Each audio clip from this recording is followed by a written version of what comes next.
Hi, I'm Steve McCarthy. Welcome back to Freedom is Not Free. World War II remains the defining event of the 20th century. America, the sleeping giant, was awoken by December 7th, 1941, and by force of arms became the leader of the free world and later the leader in the Cold War. My next guest, Eugene Hrdlicka, is a veteran of World War II and has graciously come on the show to share some experiences and impressions of not only serving during World War II, but growing up in that era. Gene, welcome. Okay, thank you. I'm glad to be here. First and foremost, Gene, December 7th, 1941. Do you remember where you were and what your impressions were when you found out about the attack? Yes, I was out sledding, had gone through the ice, and I was on my way home, all smeared with blood on my cheeks. Anyway, my mother greeted me, and she wiped off the blood, and she says, "We're at war." And I says, "We're what?" She says, "We're at war." And I says, "I can't believe that." But anyway, that's what happened in my recollection. Now, of course, the war in Europe had been going on from September of 39, and the Russians, by December of 41, were in the war. As a young boy, you were 12, 13 years old as these events unfolded. What kind of impact did they have, if any, on you? Well, they had a lot of impact on things that I was growing up with. My dad had a grocery store and a gas station. I remember food stamps and gas stamps. Everybody had them, and gas stamps were really at a premium. And other things like tires, you could hardly get any because the rubber was used for other things. Had paper drives. I know we had drives for collecting any of the iron that was out in the fields that had been abandoned. And it was a time when you didn't have everything you wanted. And food was scarce, clothing was scarce. But we all survived because we wanted to be America safe. I was going to say, what was the reaction of people? Were people resentful that they had to give up driving every Sunday, or that sugar was unavailable at times? No, I don't think we were. I don't think any of us were that way at all. I think everybody wanted to do their part. So the country was united and Very much united, yes. Now you had mentioned off camera that you grew up in a small town in Iowa. How did the war impact as far as seeing your friends and neighbors go off to war? Well, I saw some of my buddies that I was in service, I was in school with, went off and enlisted earlier at 16 to get in. They lied and got in. But it impacted because we saw the gold stars turn up in the windows. And now, Gold Star, of course, meant that person had been killed in action. Right. And I played taps at 2 funerals for servicemen that were buried from my hometown. And so the hometown, everything was close. Everybody knew everybody else's business, kind of. And we all supported each other. Now, of course, one of the tricks of history is that many years hence, we know World War II ended in 1945. When Pearl Harbor was bombed in 1941, we didn't know how long that war was going on. You were in your high school years. How did that shape your high school years? Well, I think we took some classes that we normally wouldn't have taken. More math, higher math classes, like trig and so forth. But physical education was very important. They really put us through the workouts every 3 days, I think it was, of the week. And I remember we had a great paper shortage because when our annual came out, most of them had all been 1/2 an inch thick or longer before that, and these were all about 1/8 of an inch thick because it was a paper shortage. So they even got your yearbook into the war effort. Yeah.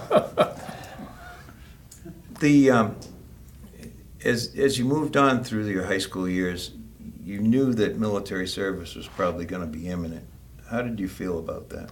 Well, I didn't think about it those first couple of years because Well, I just wasn't mature enough at that time, I think. And when I got to my senior year, I knew that I was going to have to go in.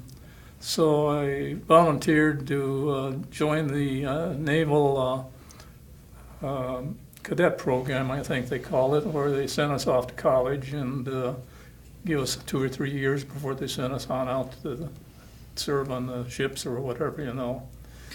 Now, fate kind of intervened on your plan there. Yes, we farmed a very small farm, and it was like 20 acres, but it was crucial to the war effort too, I mean. And anyway, my dad and I went out to get some hay one day and cut hay, and we used to cut the hay in the ditches so we'd have enough hay. And he forgot to tie down the hay rack, and it slid forward and it broke his leg. And of course, he needed me around there for the summer, so he wouldn't sign my papers. So I wound up getting drafted when I turned 18 in August. How'd you feel about that? Well, Yeah. The only reason I didn't like getting drafted because I didn't want to go in the Army or something else, and I wanted to go to the Navy. But 3 of us went up. I took a group of 3 up to Fort Snelling in Minneapolis, Minnesota. And 2 of the 3 of us got into the Navy, and we were in the same company together. Why the Navy versus the Army or the Army Air Corps? What interests you about the Navy? I couldn't see very good. I mean, I had bad eyesight, and I had to wear glasses, and I thought, man, if I lost my glasses out there, I'd be a dead duck. So, but there was no naval tradition in your family per se. No. It was just your choice. You mentioned that you went up to Fort Snelling. What were your initial impressions of the military? Well, I didn't really get any real impressions. We got inducted there and took a train overnight. Got into Great Lakes Naval Training Center there at Great Lakes, I guess. Illinois. Illinois, yeah. And anyway, that first night we were all getting ready to go to bed, and he said, everybody in the Bronx, you know, and I remember distinctly somebody hollering out a few choice words. The lights came on, and the guy said, everybody in front of their bunks. The next thing he says is, march out the door. And we were out in there, and this was in February. There was snow on the ground, about a foot of snow. He made us do 3 laps around the field that they had there. And that was the last time I remember anybody ever uttering a word like that again. So lesson number 1, one person steps out of line, everyone suffers. That's right. Do you have any other memories of boot camp that kind of still stick in your mind? Well, I got stuck with scarlet fever, and I didn't do the Great Lake Shuffle, which was steel wool on the decks to keep them polished. It was just a matter of keeping us doing something and discipline. But then I spent 30 days in the hospital there at McIntyre and got penicillin shots and so forth. And now, penicillin, of course, in those days was a wonder drug. Yes, it was. And it was I remember they were telling me it was about $1,000 a shot. After I had 7 shots, they said, that's all you're going to get. But it did the trick, evidently. It did the trick, yeah. But I wound up getting out and getting into another company. They put me on light duty because of my scarlet fever, so I never did any guard duty. I never did. The only thing I remember going is going out. We shot the I think it was 50 millimeter guns for anti-aircraft. We learned how to do that, but I didn't do most of the things other people did in boot camp, and so some way I thought I was lucky. But I came back to OGU and after a 7-day leave, and of course they tried to figure out where they would put us in the best place that we could serve, and now I wound up being sent to radio school, and they sent me down to Gulfport, Mississippi, and I was there for better than 3 months. If we could go back to basic training at Great Lakes just for a moment, this was actually the first time you had been out of Iowa, correct? Yes, really, yeah. So you went from a small homogeneous town to basic training at Great Lakes. What were your impressions of your fellow trainees, these other strange Americans from other parts of the Well, I think we all tried to get along together. That was the main thing, because we learned that if you didn't take orders, we all suffered. I mean, so once in a while somebody got out of line, they'd take him in the bathroom and they'd brush him down with a steel, it wasn't a steel brush, it was a fiber brush. And then nobody ever did anything again. So the unit itself took care of its disciplinary problems. It definitely did. You mentioned that you had scarlet fever. That set you back in your training. Yes. So you actually had to learn two groups of people to get along with. You Yes. started out with one group, moved to a second group. Yes. They decided to send you to radio school. I noticed when I was looking at your bio, they loaded you on a troop train. Yeah. For our audience, would you explain what a troop train is? Well, the troop train was, it was a bunch of cars, and I wound up, they had bunks in the cars, and I wound up on the top bunk, which was the third bunk high. It was about 7-8 feet off the floor. And that train was moving back and forth. You was afraid of falling out. You didn't go to much sleep. We just laid there and hung on. And we went all the way from Chicago down to Gulfport. Anyone get seasick as we went back and forth? Well, I normally got seasick, but I didn't that time for some reason, I guess because I was too scared.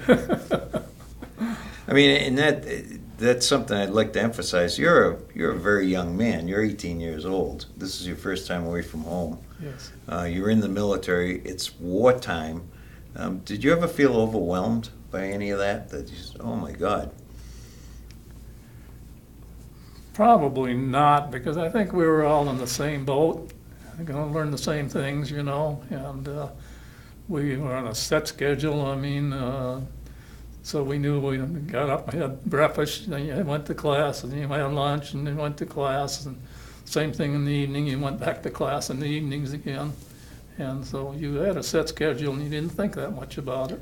So it was somewhat reassuring because it was repetition and familiarity after a while. Definitely, yeah. What was radio school like? It was tough.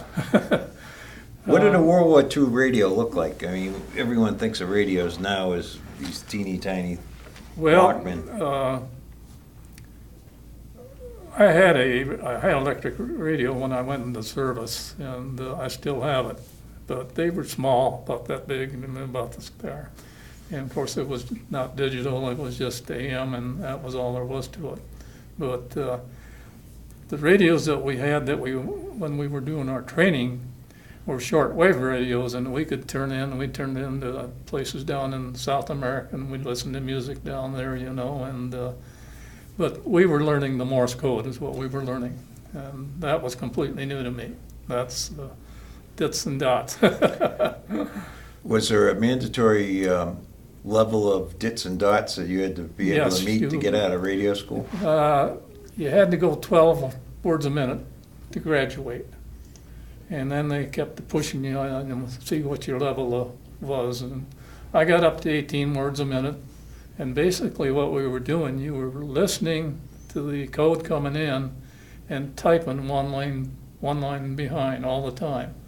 And so you had to concentrate, really concentrate.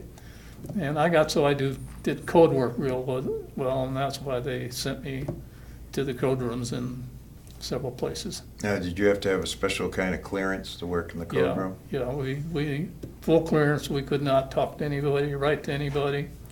And I was in the home office of Admiral Nimitz is what I was at down in New Orleans, and so much of our stuff was confidential. I mean, and important to the war at that time, even though the war was coming to an end. I mean,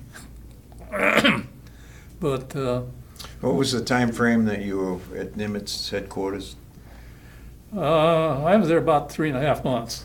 And from about March till July. March to July of 45. Yeah. Okay, so the war is No, that's 46. 46, okay. 46. So you actually had served down there through radio school. The war is coming to a close. How did you feel about that? I've been drafted, I've been trained, now the war's over. Well, you know, in some ways you feel relieved because you don't have to go out to sea. And even though I was in the Navy, I was dreading it because I used to get seasick just driving home in a car for a mile. So I wasn't sure what I wanted to do. I'm beginning to question this decision to go in the Navy, Gene, with the seasickness. Let me test your memory a little bit again. Do you remember where you were when the atomic bomb was dropped? Yes, I was on base that day, and I was in Memphis at the time. And I remember when the bomb went over, we all cheered and yelled like everybody else did all over the country probably. But we knew that was going to be the end of the war with what happened there. Do you think that you had a full appreciation for what an atomic bomb meant? No, not at the time. I mean, we didn't realize it was going to kill so many people and aim so many people. And we weren't sure it was going to end the war. We didn't know whether Japan had something yet or not, too. But, of course, they capitulated in 3 days or something like that, I think, if I remember right. You know, that's an interesting point. I don't think I've had any veteran before mention that maybe the Japanese had something similar. It's become quite a controversial decision through the post-war years whether we should have used the bomb. Your opinion, if any? I think it's a good alternative to have. I think Truman done the right thing by ordering it to be exploded. And I think we're still doing a lot of work regarding the bomb. I mean, but it's more of a conservative idea now than it was then. In other words, that was to kill people at that time. Now I think we're probably using it for other purposes, or using it as a hinge against somebody coming and doing something to us. Now, as you mentioned, you served well into 1946. War is over. How did you feel about that? Were you, it's just part of my job? Was I anxious to get home? You know, the war's over, let me go? Well, I was glad in some ways because I wanted to go to college, and I was hoping to get out by before September if I could, so I could get to college. And so I was in New Orleans at the time, and all the records were in there. I looked up, and they were basing on when they took you out and when they could leave you in, on how much leave you might have taken while you were gone. Well, I had a lot more leave. I don't know why, but I accumulated about nearly 80 days of leave just in that short time I was there. So I pulled a couple of those out. I didn't get caught. So you rigged the system. Yeah. So you got out on time to meet your college date. Yes, I did. I got in July 5th. I wasn't going to do it. They wanted to do it on the 4th, and then they said they can't do it on the 4th. So I got out on July 5th, and I hitchhiked from New Orleans home, and then I enrolled in my service. Well, I had to get my service connected classification first. You know, in the time that you had left Iowa, served in the Navy, subsequently left the Navy and went to college, how would you changed? How would the Navy change Gene? And how would the country change during those war years? Well, I think the country changed. I mean, everybody came together. Everybody wanted to do something that was good for and there wasn't any protests or anything like we have nowadays.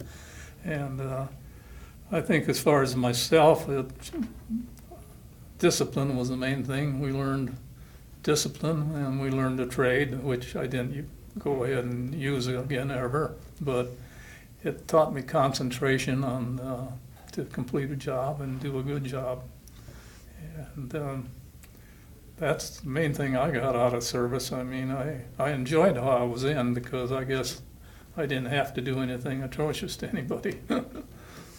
Now, of course, as a World War II veteran, you served in our last declared war.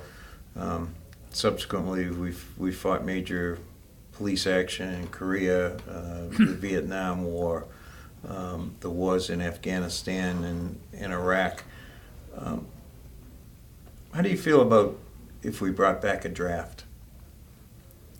Well, I think a draft is good, and actually it would be good for both male and female. I mean, because we're getting female people that are enlisting, and they can do just as good a job as we do, as the men did. And I think you get a chance to learn a trade or something. You learn how to have discipline in your life. I mean, and I think it's very, very helpful, and I think the draft would be good.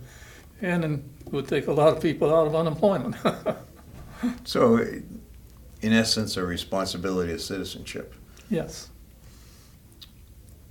Final question. If I asked Gene, what does patriotism mean, what would you reply? Well, you know,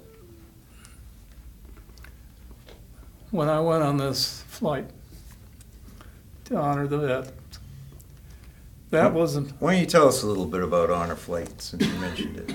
Well, honor flight is you volunteer to go on a flight, and they take you to Washington, D.C., and you get to see all of the various monuments to World War II, Korean War, Vietnam War, and the Battle of the Bulge with all that. And it was very, very heartwarming to see all that. But when we pulled into Washington, D.C., and we got off the plane, and all the way down the line, all the way through the whole airport, people were clapping. USA, and it was so heartwarming. And rightfully so. And it was the same thing when we got back here, only more so, because we had the Girl Scouts and the Boy Scouts in there, and we shook hands with them, you know. And it was great to see that they're patriotic. It's going to keep them going through their ages. Tom Brokaw called you the greatest generation over your lifetime since World War II. Has that been a burden, a badge of pride, or have you never given it much thought one way or the other? It's never been a burden. I think it's a badge of pride. I mean, whenever we have things that come up like Veterans Day and Armistice Day, and I used to participate in the parades when I went back to my hometown when I first went back there for about 5 or 6 years, and we'd put on our uniforms and march to the cemetery, and I used to play the bugle, so we used to play taps. There were two of us. One played far, and the other one near, you know. And so those things I remember real well. Never had any problems with being in service. And I felt proud that I was able to serve, even though I didn't do things that a lot of others did. I mean, when I see the people in the Battle of the Bulge and some of those things I've looked at, I feel fortunate that I didn't have to go there. Well, the funny thing about service is all service is important. The willingness to serve, in my opinion, is what sets apart the World War II veterans. Unfortunately, we've seen other situations, especially during Vietnam, where people do not want to serve. That's why I always, and I'll go back to what I said was going to be my final question. What does patriotism mean to you? Well, I think it's being able to serve your country. If you need to go to service, if you're not in service, you can serve your country a lot of other different ways. And to me, the Vietnam War was a bad war. I mean, we should have never been in it, and we lost a lot of people because of it. I mean, it's just showing up now when I go out to the VA center for the hospital work or anything, and all these Vietnam veterans there, I really feel sorry for them because they really went through a lot, and I can see where the post-traumatic depression, I guess they call it, really hits them. I mean, more so than the people that were in World War II. We didn't know about it at that time, I think. But it's definitely I don't think we should be involved in all these extra wars myself. Well, certainly myself from a later generation, the World War II vets, you guys established a high standard of service and dedication to the country that we can only hope to emulate. And Gene, I really appreciate you taking the time to visit with us. Thank you for your service. Hope I've been a help to you. You've been great, Gene. All right. For SCA TV, I'm Steve McCarthy.